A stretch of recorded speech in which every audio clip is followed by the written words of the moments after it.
शांति शांति।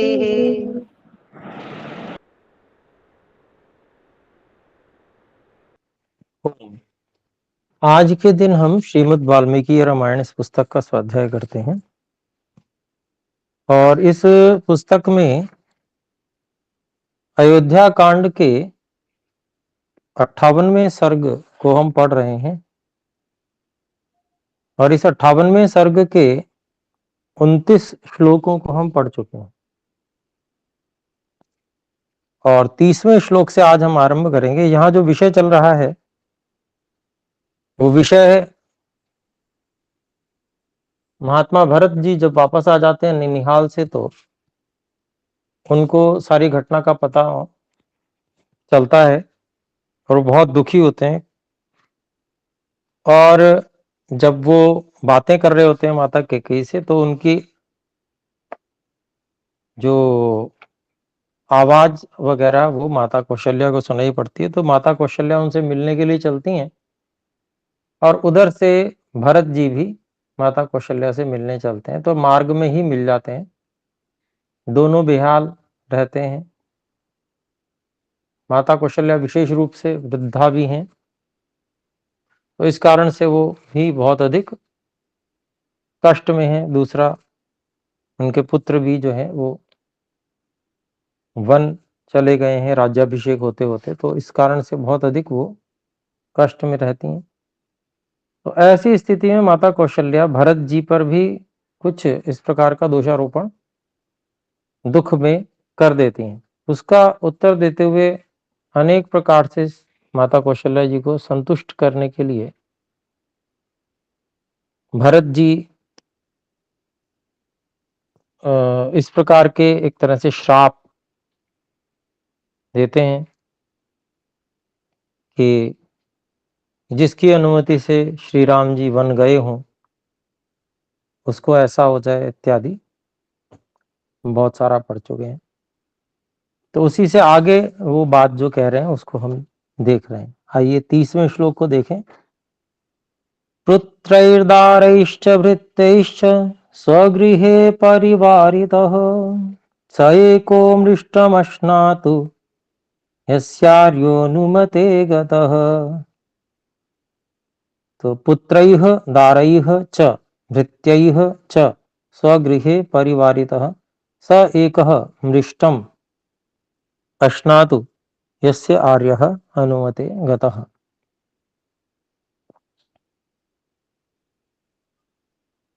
तो इसका अन्वय इस प्रकार करते हैं, यस आर्य यस्य अनुमते गतः स्वगृहे स पुत्रैः दारैः च भृत्यैः च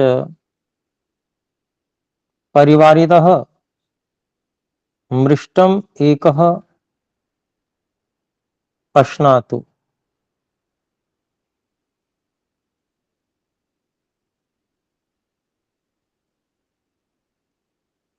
तो क्या कह रहे हैं, देखिए, जिसकी अनुमति से आर्य श्री राम जी वन गए हैं वह अपने घर में,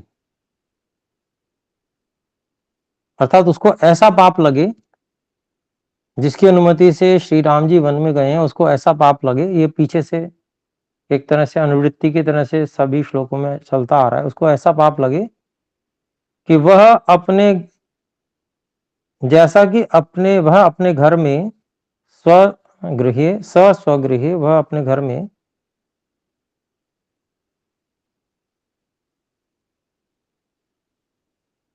अपने पुत्रों, अपनी पत्नी, अपने जो नौकर चाकर हैं, जो उसके परिवार में सब इकट्ठे हुए हुए हैं,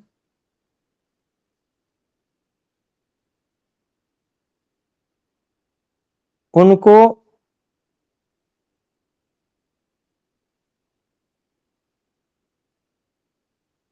स्वादु पदार्थ न देकर और अकेले ही एकह अश्नातु, अकेले ही खाता है।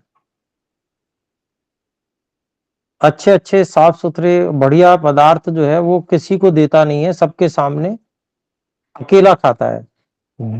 तो जिस जो इस प्रकार का करके पाप का भागी बनता है, वैसा ही पाप अकेले खाने वाले को जैसा पाप लगता है, सबके सामने खा रहा है, सबको दिखा के खा रहा है और अकेले खा रहा है, तो जो पाप इसको लगता है ऐसा ही पाप उसको लगे जो जिसकी अनुमति से श्री राम जी वन को गए हैं। तो इस प्रकार की बात यहां पर कही भरत जी ने, और भी कह रहे हैं, देखिए 31वें श्लोक में। इससे पहले यहां पर एक टिप्पणी में बताया गया है, मृष्टम अश्नातु, उसमें जो संख्या 1 लिखी है उसके बारे में वेद के एक मंत्र से भी बताया गया है कि भाई पाप लगता है ऐसे व्यक्ति को। तो उस पाप के बारे में वेद में भी बताया गया है, केवल आघो भवति केवल आदि, ये ऋग्वेद का मंत्र है। और भोजन के अंत में प्राय करके इस मंत्र को भी गुरुकुलों में भी बच्चे, विद्यार्थी, ब्रह्मचारी बोलते हैं। तो अकेला खाने वाला, इसका अभिप्राय यही है, केवल अघः भवति केवल आदि, केवल आदि, अकेला खाने वाला केवल पाप खाने वाला ही होता है।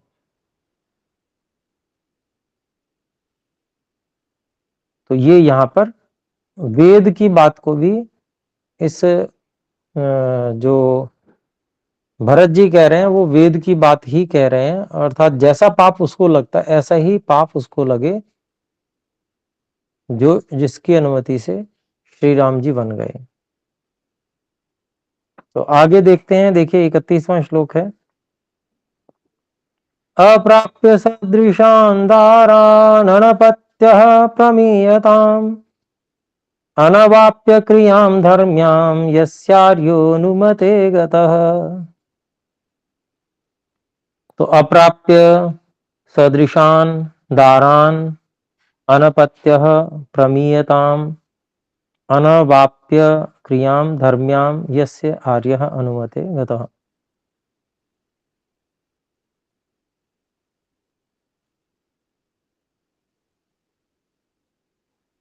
तो जैसे किसी को बहुत कोसा जाता है उस तरह से यहाँ पर शब्द कहे गए हैं। इसका हम अन्वय इस प्रकार करते हैं कि आर्यः यस्य अनुमते गतः,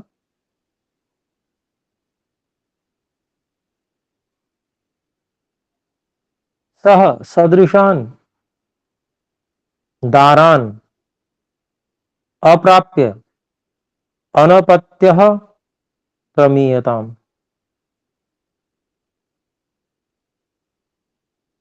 धर्म्याम क्रियाम अनवाप्य प्रमीयताम।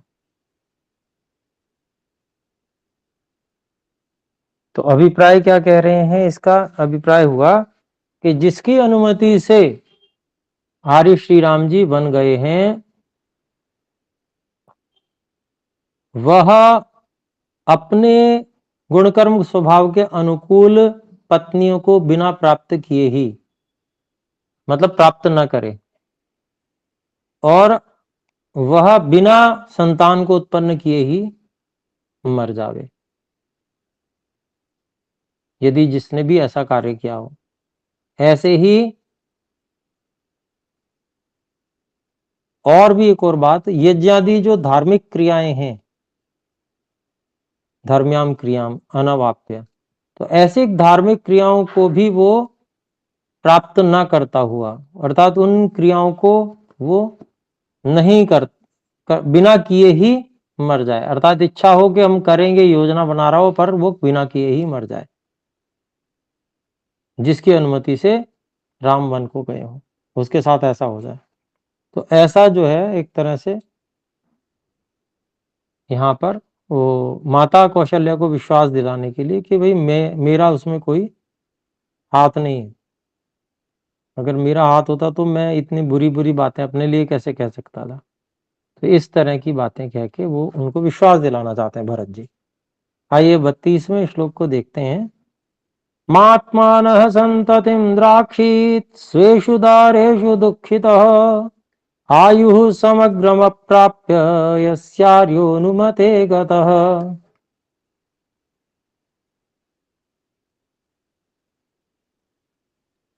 तो कह रहे हैं, देखिए, आत्मनः संततिम द्राक्षीत स्वेषु दारेषु दुखितः आयुः समग्रम अप्राप्य यस्य आर्यः अनुमते गतः। ये अलग अलग शब्द हो गए।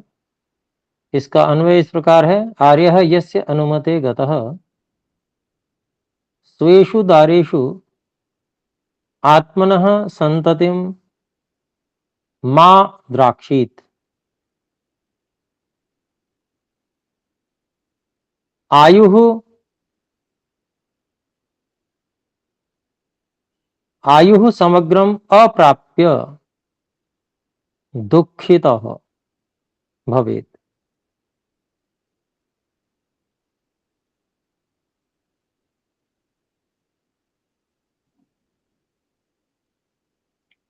तो यहाँ पर जो बात कह रहे हैं, अभिप्राय हुआ कि आर्य श्री राम जी जिसकी अनुमति से वन गए हैं, वह अपनी पत्नियों में अपनी संतति को अर्थात अपने पुत्रों को देखे बिना ही, मतलब न देखे अर्थात उससे पहले ही उसका देहावसान हो जाए। अर्थात संतति के लिए उसने विवाह तो किया, पत्नी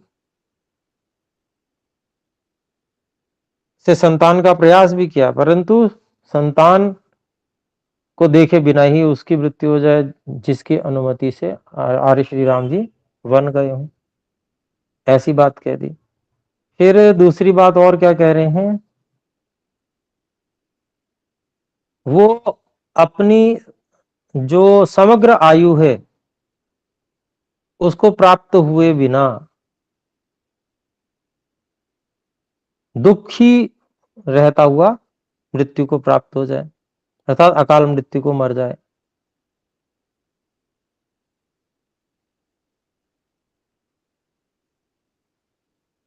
तो ये दो प्रकार की बातें यहां पर कहीं,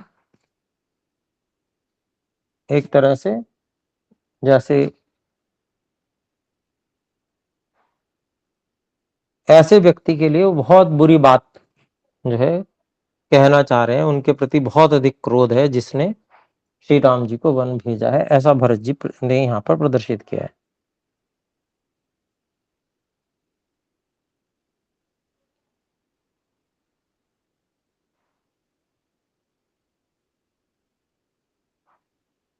फिर आगे देखते हैं,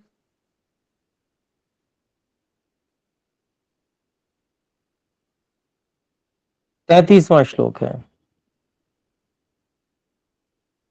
राजस्त्री बाल वृद्धानां वधे यत् पापमुच्यते भृत्यत्यागे च यत् पापं तत् पापं प्रतिपद्यताम्। तो अलग अलग, राज स्त्री बाल वृद्धानां वधे यत् पापम उच्यते भृत्यत्यागे च यत् पापम तत् पापम प्रतिपद्यताम्। तो लगभग जो है सीधा सीधा ही इसका अन्वय है, जैसा लिखा है वैसे ही इसका अभिप्राय होगा। यहाँ पर हम पीछे से जो बात आ रही है, यस्य आर्यः अनुमते गतः, उसको जोड़ लेंगे। तो आर्य श्री राम जी जिसकी अनुमति से वन गए हैं, उसको राजा, स्त्री, बालक, वृद्ध, इनके वध से जो पाप लगता है वो उसको लगे। ऐसे ही जो बहुत ही आज्ञा पालक नौकर है, उसके त्याग में जो पाप लगता है, तत्पापम प्रतिपद्यताम, उसको वह पाप लग जाए। जो ऐसे आज्ञा पालक जो सेवक है उसका त्याग कर देता है, उसको जो पाप लगता है वही पाप उसको भी लगे। तो दो प्रकार के जो पाप हैं, राजा, स्त्री, बालक और वृद्ध का वध करने से जो पाप है, ऐसे ही बिना अपराध किए हुए जो सेवक है उसका त्याग करने में जो पाप लगता है, तो ये सभी पाप उस व्यक्ति को लगे जिसकी आज्ञा से, जिसकी अनुमति से श्री राम जी वन गए हैं। तो इसमें ये भी बात छिपी हुई है कि भाई मैं अपनी माता का पक्ष नहीं ले रहा हूं, मेरे माता ने अच्छा कार्य किया ऐसा मैं नहीं समझता। तो ये सारी की सारी जो जिसको कहेंगे हम जो मन के जो है श्राप हैं, है ना, वो सब वो एक तरह से माता कैकेयी की ओर ही जा रहे हैं कि उनकी अनुमति से ही, क्योंकि श्री राम जी वन गए हैं। तो भरत जी क्या है, अपने आप को माता कैकेयी के पक्ष में मैं नहीं हूं ऐसा दिखाने के लिए भी ये बात कह रहे हैं, और स्वयं भी केवल दिखाने के लिए नहीं, उनके हृदय में वास्तव में वो पीड़ा है, कष्ट है। उन्होंने साक्षात सामने भी बहुत उनको जो है उनका गर्हा जिसको कहते हैं, उनकी आलोचना की, बहुत अधिक भयंकर क्रोध भी किया। तो 34वां श्लोक देखते हैं। लाक्षया मधुमांसेन लोहेन च विषेण च सदैव बिभ्रियादभृत्यान् यस्यार्योनुमते गतः।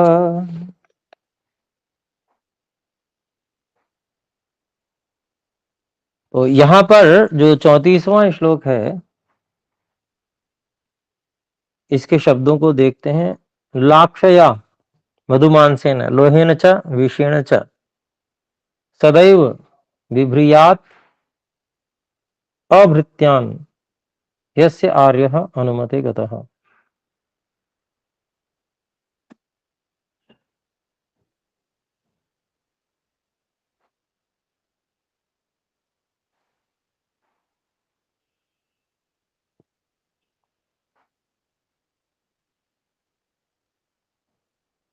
तो यहां पर कहते हैं, देखिए इसके इसका अन्वय इस प्रकार से कर लें। आर्य है यस्य अनुमते गतः सदा एव लाक्षया मधुमांसेन लोहेन च विषेण च अभृत्यान् बिभ्रयात्।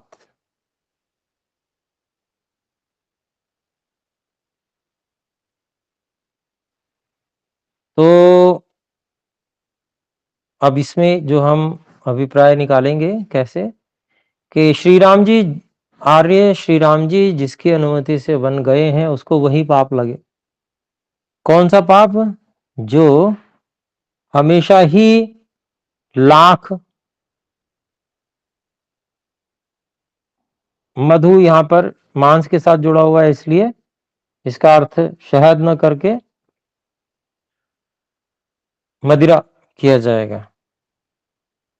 तो लाख, मदिरा, मांस और लोह जो है उसको रक्त को भी कहते हैं। तो रक्त और विष, जहर को बेचकर जो अपने निकट जो पुत्र इत्यादि हैं, अर्थात जो नौकर नहीं है उनके अलावा, अभृत्यान अर्थात जो नौकर नहीं है लेकिन पारिवारिक बिल्कुल निकट के लोग हैं, नौकर की तरह से काम नहीं करते, वो अपना मान के कार्य करते हैं, ऐसे लोगों का जो पालन इस प्रकार की चीजों को, बेकार की चीजों, खराब चीजों को बेचकर जो पालन करता है, उसको जो पाप लगता है वही उसको भी लगे। अभृत्य का मतलब जो भृत्य नहीं है, भृत्य अर्थात नौकर, जो नौकर नहीं है, तो नौकर कौन नहीं है, तो परिवारजन, निकट में कौन रहते हैं, वही परिवार के लोग रहते हैं, नौकर रहते हैं। तो नौकरों का तो एक अलग विषय है पालन करने का, परंतु बिल्कुल अपने पारिवारिक, अपने पुत्र पत्नी इत्यादि का पालन करने का कर्तव्य रहता है। तो उनका जो पालन करता है, वो बुरे कामों को करके उनका पालन जो करता है, उसको जो पाप लगता है वही पाप उसको लगे जिसकी अनुमति से श्री राम जी, आर्य श्री राम जी वन को गए। तो 35वां श्लोक देखते हैं, आइए। संग्रामे समुपोढ़े तु शत्रु पक्ष भयंकरे नो बध्येत यस्यार्योनुमते गतः। अलग अलग शब्द हैं। संग्रामे, समुपोढ़े तु शत्रु पक्ष भयंकरे, पलायमानः बध्येत यस्य आर्यः अनुमते गतः। तो इसका भी अन्वय इस प्रकार से हम देखते हैं, आर्यः यस्य अनुमते गतः संग्रामे समुपोढ़े तु शत्रुपक्ष भयंकरे पलायमानः बध्येत।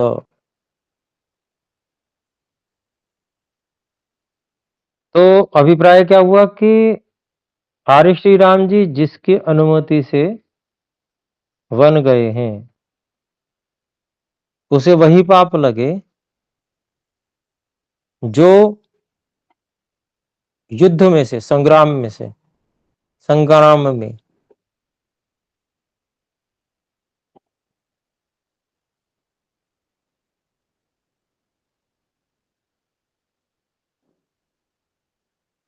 समुपोढ़े अर्थात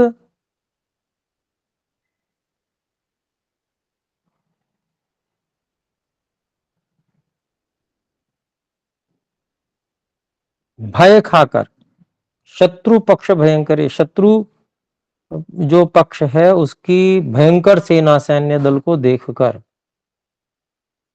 भय खाता हुआ भाग जाता है और मारा जाता है। भागते हुए जो मारा जाता है उसको जो पाप लगता है वही पाप उसको लगे जिसकी अनुमति से श्री राम जी वन गए हैं।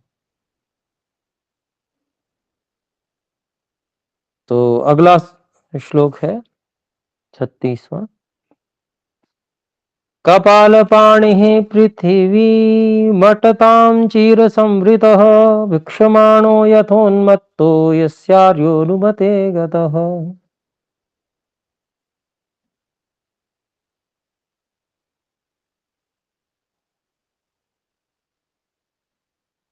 तो यहां पर अलग अलग शब्द हैं। कपालपाणिः, पृथिवीं अटतां चीर संवृत्तः भिक्षमाणः यथा उन्मत्तः यस्य आर्यः अनुमते गतः।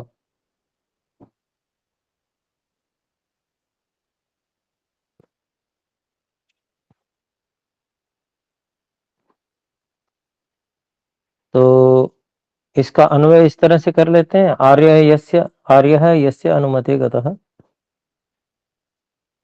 यथा उन्मत्तः कपालपाणिः चीर संवृत्तः पृथिवीं अटतां भिक्षमाणः।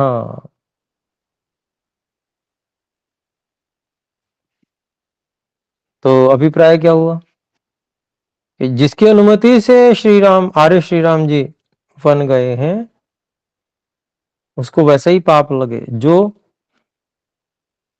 जैसा पाप पागल व्यक्ति, पागल के समान व्यवहार करने वाले, हाथ में जो हड्डी वगैरह, कपाल वगैरह जिसको कहते हैं, उसको लेकर घूमता है, शरीर पर चिथड़े लपेट कर घूमता है, ऐसे धरती पर भटकते हुए और जगह जगह भीख मांगते हुए व्यक्ति को जो पाप लगता है वो इसको भी लगे जो जिसकी अनुमति से श्री राम जी वन को गए। अगर परोक्ष में देखें तो एक तरह से ये भी कहा जा रहा है कि उसकी हालत भी ऐसी ही हो जाए और फिर उसको जैसा पाप लगेगा तो वैसे ही पाप लग जावे। तो इस तरह की जो है बातें यहाँ पर आ रही हैं। समय हमारा हो चुका है तो अभी हम इतना ही रखते हैं 36वें श्लोक तक। अगली कक्षा में 37वें श्लोक से आगे बढ़ेंगे। तो आइए एक बार ओम का उच्चारण करके विराम करते हैं। ओ